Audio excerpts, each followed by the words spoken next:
Welcome back and thank you for joining me on another episode of the Evan Phillips Show. Today, as you can see the title, we're going to talk about should I refinance my home. I hope you guys enjoy this video.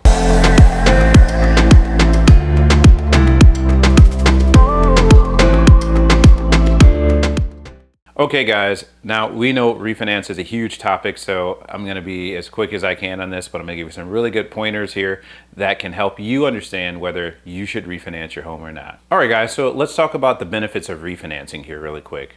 So one of the main benefits of refinancing is reducing your interest rate. When you reduce your interest rate, it allows you to lower your monthly payment and it allows you to pay less interest over the life of the loan. So another good reason to do a refinance would be maybe you want to take cash out of your home to do something like work on the roof or replace the AC or do something around the property. You can roll that money right back into your property. But you can also do things like pay off debt, like credit cards that are at 18 or 20%, or pay down other loans, or lend somebody money.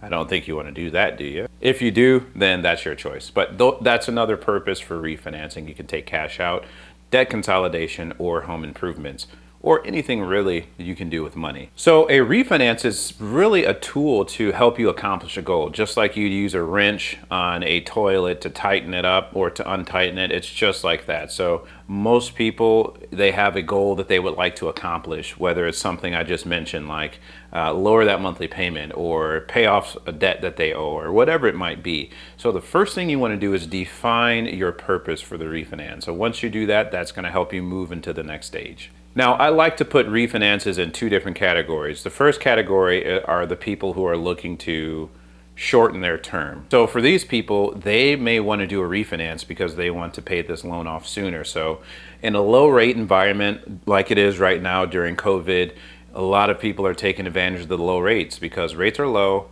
values are high.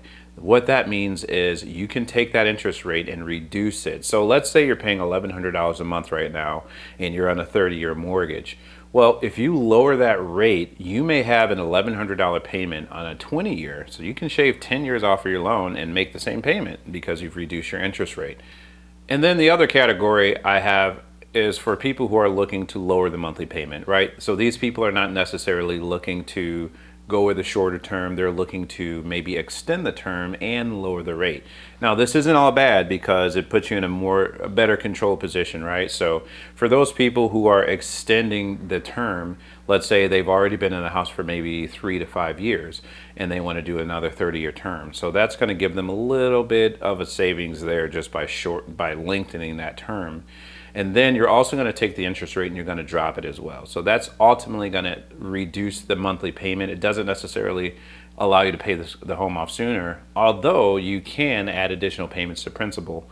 Most people looking to extend their term aren't looking to do that at that moment. They're typically looking to reduce that cost. So that's another reason you would want to do a refinance and extend your term. So another thing I want to mention here is right now, rates are really low, guys. So, for those people who are in an FHA loan or they're paying mortgage insurance to your mortgage company, you may want to look into this. And the reason is when your value goes up, right, there's a loan to value. You want to be below 80%.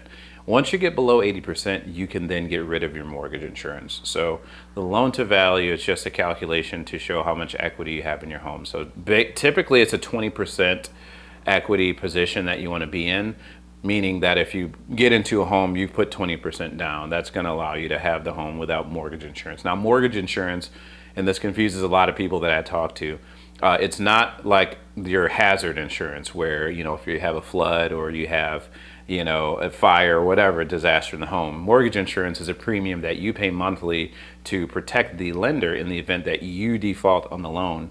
So with government loans like an FHA loan, it's going to be private mortgage insurance. If it's a conventional loan and you're still not below the 80% loan to value threshold, then you're just going to have MI, which is mortgage insurance. So the goal should be really to get below that threshold so you no longer have to pay that monthly payment. That can be an expensive thing to pay monthly simply because you haven't put 20% down. So if you reassess the value by refinancing, then you can potentially get rid of that mortgage insurance, assuming you're below that 80% loan to value threshold. Now, I'm going to throw a couple things in here. So for our veterans out there, this is a great time for you guys to refinance. Streamlines are great programs, guys. They're going to allow you to do a refinance without any income verification. You're not going to need an appraisal. You're not going to need any inspections. You're not going to need W-2s, tax returns, you name it. So streamlines are great ways to take your existing loan, refinance it, and reduce the rate. They're basically rate reduction refinances. Now, I know a lot of this may be confusing, but if you guys have questions, leave comments below, guys. You know, I can answer any of these questions, or if this confuses you, or you may have a question that seems like it doesn't make sense, ask it anyway, because sometimes that's how that's how you get answers to your questions, and you can make better decisions for yourself.